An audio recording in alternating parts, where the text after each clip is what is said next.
Supreme court और NGT के आदेश के बाद भी दिवाली की रात दिल्ली एनसीआर में जमकर आतिशबाजी हुई। इसका असर आज सुबह दिख रहा है। प्रदूषण का स्तर काफी खराब हो गया। राजधानी के कुछ इलाकों में एयर क्वालिटी इंडेक्स 999 तक जा पहुंचा है। 100 से ऊपर AQI खतरनाक माना जाता है। 999 AQI बेहद खतरनाक जानलेवा हो सकता है। पूरी दिल्ली रात के वक्त दिवाली के पटाखों के प्रदूषण की चादर में लिपटी रही। दिल्ली में देर रात तक पटाखे छोड़े जाते रहे। इससे लगातार AQI का स्तर बढ़ता रहा, लेकिन लोग इससे पूरी तरह बेपरवाह नजर आए। यहाँ तक कि पुलिस भी कहीं नजर नहीं आई। कश्मीरी गेट जैसे इलाकों में हालात काफी खराब थे। रात 10 बजे के बाद से पटाखों का धुआं लगातार बढ़ता रहा और रात 12 बजे के बाद हालात और ज्यादा खराब हो गए। बीते कुछ सालों से दिल्ली में दिवाली के दिन प्रदूषण कुछ कम हो रहा था, लेकिन इस बार हालात पहले जैसे हो गए। सुप्रीम कोर्ट और एनजीटी के आदेश के बावजूद दिल्ली एनसीआर में दिवाली की रात जमकर आतिशबाजी हुई, जिसका असर साफ तौर पर दिल्ली की सड़कों पर देर रात के वक्त ही नजर आ रहा है। इस वक्त हम मौजूद है कश्मीरी गेट इलाके में। तस्वीरें आपको दिखाना चाहेंगे कि किस तरह से प्रदूषण जो है वो पूरी तरह से यहाँ पर चादर जो है वो छाई हुई है। हर तरफ अगर कहा जाए तो पटाखों का जो पोल्यूशन है वो पूरी तरह से दिल्ली एनसीआर में जो है वो छाया हुआ है, जिसके कारण दिल्ली की एयर क्वालिटी इंडेक्स जो है वो गंभीर श्रेणी के अंदर जो है वो पहुंच गई है। AQI 999 होते ही सेहत को लेकर फिर से फिक्र पैदा हो गई है, लेकिन दिल्ली वाले इस स्तर को लेकर अनजान और बेपरवाह थे। दिल्ली का भी जो एयर क्वालिटी इंडेक्स है वो पटाखों के पोल्यूशन के कारण वो भी 500 पे पार पहुंच गया, यानी गंभीर श्रेणी के अंदर इस वक्त दिल्ली और एनसीआर की हवा जो है वो पहुंच गई है। वो भी तब जब लगातार दिल्ली सरकार की तरफ से यह आदेश जारी किया गया था कि पटाखों पर पूरी तरह से बैन लगाया जाए। उसके बावजूद भी दिल्ली के अंदर पटाखे जो है वो जलाए गए।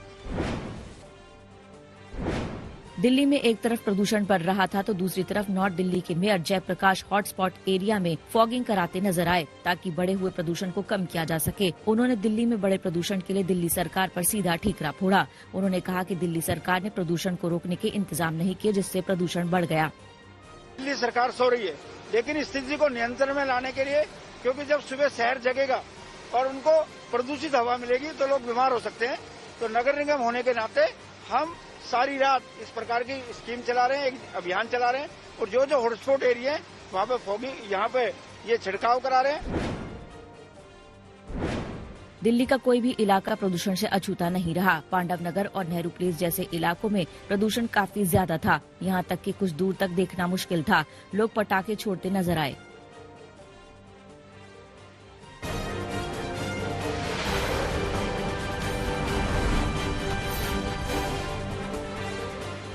बिहार में आज एनडीए की अहम बैठक होगी। इसमें एनडीए विधायक दल का नेता चुना जाएगा।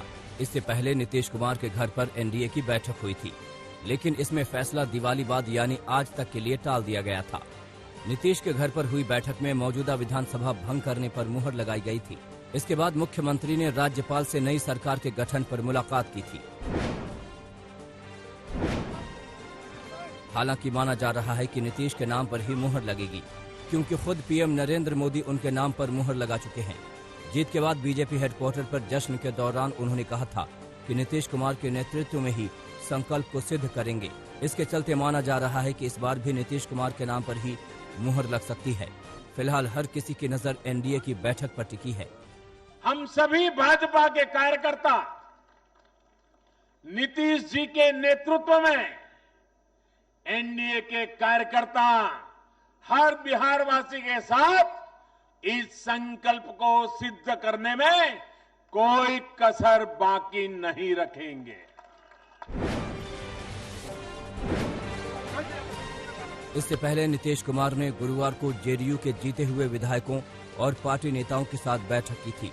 इस बैठक के बाद बिहार का अगला मुख्यमंत्री कौन बनेगा, इस सवाल पर नीतीश ने कहा था कि मैं कहां कोई दावा कर रहा हूं, निर्णय एनडीए द्वारा लिया जाएगा।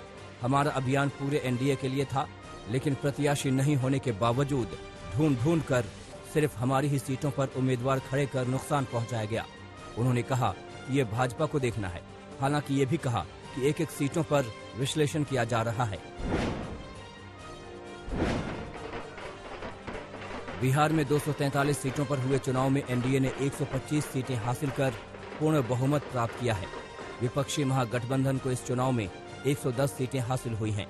भाजपा को 74, जेडीयू को 43, राजद को 75, कांग्रेस को 19 सीटें प्राप्त हुई हैं। भाकपा माले को 12 और अन्य के खाते में 8 सीटें गई हैं। इस लिहाज से एनडीए की सरकार बनना तय है। आज मुख्यमंत्री के नाम पर मुहर लग सकती है।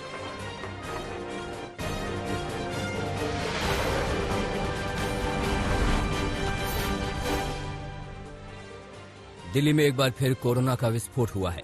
केंद्रीय गृह मंत्री अमित शाह से दिल्ली के सीएम अरविंद केजरीवाल आज मुलाकात करेंगे। बैठक में अस्पतालों में सुविधाओं पर बात होगी। दिल्ली में पिछले 24 घंटों में 7,340 नए मामले सामने आए, जबकि 96 लोगों की मौत हो गई। एक्टिव केस की तादाद 44,000 से ज्यादा है। दिल्ली में संक्रमितों की कुल संख्या 4,82,000 हो गई है। अब तक कुल 7,500 से ज्यादा लोगों की मौत हो चुकी है। दिल्ली में संक्रमण की दर भी लगातार बढ़ रही है। संक्रमण दर 14.78% हो चुकी है, जबकि रिकवरी दर 89.22% है। सक्रिय मरीजों की दर भी 9% से ज्यादा है। कोरोना से दिल्ली में डेथ रेट 1.5% से ज्यादा है। दिल्ली में होम आइसोलेशन में 27,000 से ज्यादा मरीज हैं। इससे पहले दिल्ली के सीएम अरविंद केजरीवाल ने कहा था कि दिल्ली में कोरोना से बिगड़े हालात 7 से 10 दिनों में काबू में आने की उम्मीद है। सरकार इसके लिए काम कर रही है। उन्होंने ये भी कहा था कि दिल्ली में बढ़ते कोरोना के पीछे सबसे बड़ी वजह प्रदूषण है। कुछ दिनों में लगातार कोरोना के केस बढ़ रहे हैं। देश भर में भी कोरोना के केस लगातार बढ़ रहे हैं। एक दिन में 44,000 से ज्यादा नए केस आए। देश में कोरोना के कुल केस 87 लाख से ज्यादा हो चुके हैं। एक दिन में 520 लोगों की मौत हो गई। देश में कुल मौतों की तादाद 1,29,000 से ज्यादा हो चुकी है। कुल एक्टिव केस 4,80,000 से ज्यादा है।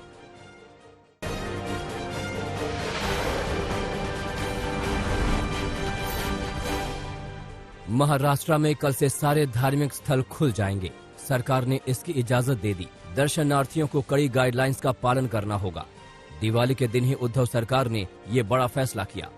महाराष्ट्र में शर्तों के साथ 16 नवंबर से मंदिर और दूसरे धार्मिक संस्थान खोले जाएंगे, लेकिन कोरोना को देखते हुए धार्मिक संस्थानों को सख्त गाइडलाइंस का पालन करना होगा। सोशल डिस्टेंसिंग के नए नियम बनाए गए हैं। जैसे धार्मिक संस्थानों में ज्यादा भीड़ लगाने की इजाजत नहीं होगी। मास्क पहनकर ही धार्मिक संस्थानों में जाने की इजाजत दी जाएगी। इसके अलावा सुरक्षा के लिए धार्मिक संस्थानों का प्रशासन फैसला ले सकेगा।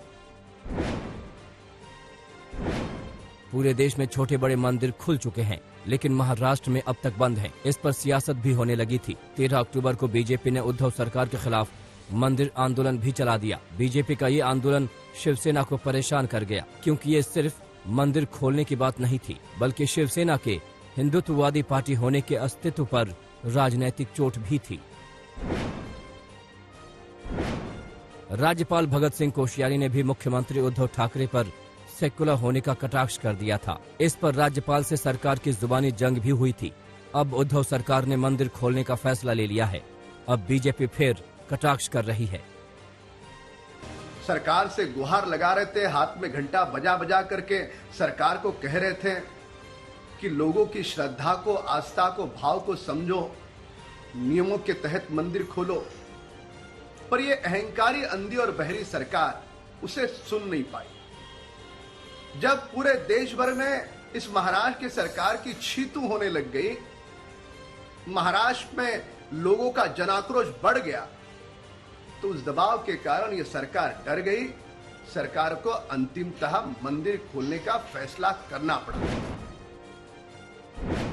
महाराष्ट्र में अब तक 17,40,461 लोग कोरोना संक्रमण की चपेट में आ चुके हैं। इनमें 84,082 मरीजों का इलाज चल रहा है, जबकि 16,09,607 लोग ठीक हो चुके हैं। राज्य में कोरोना से मरने वालों की संख्या अब तक 45,809 हो गई है। धार्मिक स्थल खोलने से कोरोना का खतरा कुछ जरूर बढ़ सकता है।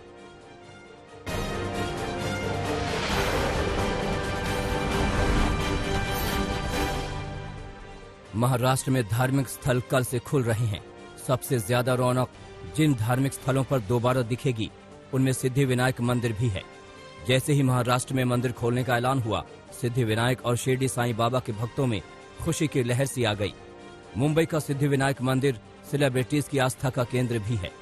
गणपति बप्पा के दर्शन करने के लिए भारी संख्या में लोग आते हैं। धार्मिक मान्यता है कि यहाँ सच्चे मन से मांगी हुई मुराद अवश्य ही पूरी होती है। सिद्धिविनायक भगवान गणेश का सबसे लोकप्रिय रूप है। विनायक भगवान गणेश का नाम है। दिवाली पर सिद्धिविनायक के भक्तों को ये खुशखबरी मिली तो चेहरे खिल उठे। हम इस सरकार के नियम का वेलकम करते हैं क्योंकि 8 महीने से हम लोग दर्शन के लिए वंचित थे और कोरोना के कारण कई दर्शन ना हो रहे थे और दर्शन मिल नहीं रहे थे। सभी को पालन करना है, आप और हम नहीं, सभी को पालन करना है क्योंकि ये जो डिसीजन लिया है सभी भाविकों के लिए लिया और नियम अपने को सबको फॉलो करना है। मास्क हुए, सोशल डिस्टेंसिंग, सैनिटाइज यूज करना। खुलने का फैसला सरकार ने बहुत अच्छे से ले लिया है और हमको बहुत अच्छा लग रहा है कि अभी मंदिर खुलेंगे, हम जाके अंदर से दर्शन ले सकते हैं। सिद्धिविनायक मंदिर पहले छोटा हुआ करता था, लेकिन अब इसका पुनर्निर्माण हो चुका है। करीब 1 दशक पहले यानी 1991 में महाराष्ट्र सरकार ने सिद्धिविनायक के निर्माण के लिए 20,000 वर्ग फीट जमीन दी थी। इस मंदिर में 5 मंजिल हैं। दूसरी मंजिल पर रोगियों का फ्री इलाज के लिए अस्पताल मौजूद है। इसी मंजिल पर रसोई घर भी है। इसी मंदिर में गर्भगृह भी है। खुशी शिरडी वाले साईं बाबा के भक्तों में भी है। पूरे 8 महीने बाद शिरडी वाले साईं बाबा का मंदिर भी खुलने जा रहे हैं। अब आपको बता दें कि यहाँ रोजाना हजारों लोग साईं बाबा की आस्था में शीश झुकाते हैं। शिरडी साईं मंदिर देश के अमीर देशों में से एक है। कहते हैं कि बाबा से कभी कोई खाली हाथ नहीं लौटता। सिर्फ मंदिर ही नहीं, दरगाह भी 16 नवंबर से खुल रहे हैं। मुंबई के वर्ली में समंदर में बनी हाजी अली की दरगाह भी आम लोगों के लिए खुलने जा रही है। कहते हैं कि हाजी अली के दरबार में जो आता है कभी खाली हाथ नहीं लौटता। मुंबई में माहिम दरगाह के खुलने से भी लोग बेहद खुश हैं। 15वीं शताब्दी में मुंबई के वर्ली में बनी हाजी अली की दरगाह चारों ओर समंदर से घिरे होने के बावजूद कभी नहीं डूबती। हाजी अली की दरगाह तक पहुंचने के लिए लोगों को सीमेंट के बने लंबे पुल से गुजरना पड़ता है।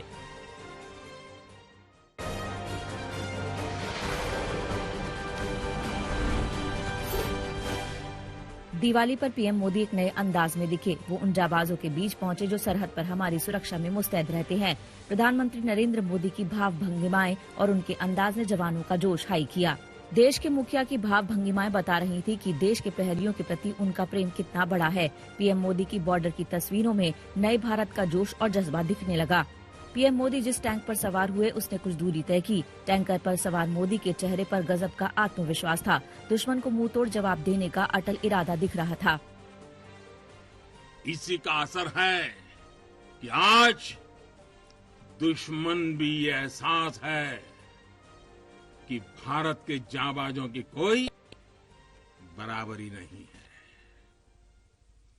आपके इसी शौर्य को नमन करते हुए आज भारत के 130 करोड़ देशवासी आपके साथ मजबूती से खड़े हैं। अपने बीच पीएम को पाकर जैसलमेर में जवानों का जोश हाई हो गया। रह रहकर भारत माता की जय के नारे लगते रहे। भारत माता की, भारत माता की, भारत माता की। पहले शौर्य की प्रतीक लोंगेवाला चौकी पर भारत मां की जयकारे गूंजे और फिर जैसलमेर एयरबेस पर इन्हीं नारों से पूरा क्षेत्र गूंज उठा। प्रधानमंत्री नरेंद्र मोदी ने जैसलमेर में शहीदों के स्मारक पर फूल चढ़ाए और उन्हें नमन किया। प्रधानमंत्री नरेंद्र मोदी यूं तो हर साल ही फौजियों के बीच दिवाली मनाने पहुंचते हैं, मगर इस बार वो जवानों के लिए देश की तरफ से मिठाइयां लेकर पहुंचे थे। पीएम ने जवानों को मिठाई खिलाई तो जवान खिल उठे। लेकिन ये सिर्फ देश का प्रधानमंत्री मिठाई लेके नहीं आया है। ये मेरी ही नहीं, ये सभी देशवासियों के प्रेम और अपनेपन का स्वाद भी। पीएम ने बॉर्डर से बदमिजाज पाकिस्तान को खरी खरी सुनाई। उन्होंने सख्त संदेश दिया कि पाकिस्तान ने अगर आतंकी हरकत पर रोक नहीं लगाई तो अंजाम बहुत भयानक होगा। 2 दिन पहले ही भारतीय सेना ने पाकिस्तान की कई चौकियां, बंकर और लॉन्चिंग पैड, आयुध और तेल डिपो को तबाह कर दिया। भारतीय सेना की इस कार्रवाई में पाकिस्तान के 11 जवान मारे गए। लोंगेवाला से प्रधानमंत्री ने दहाड़ते हुए कहा कि आज भारत आतंक के आकाओं को घर में घुसकर मारता है।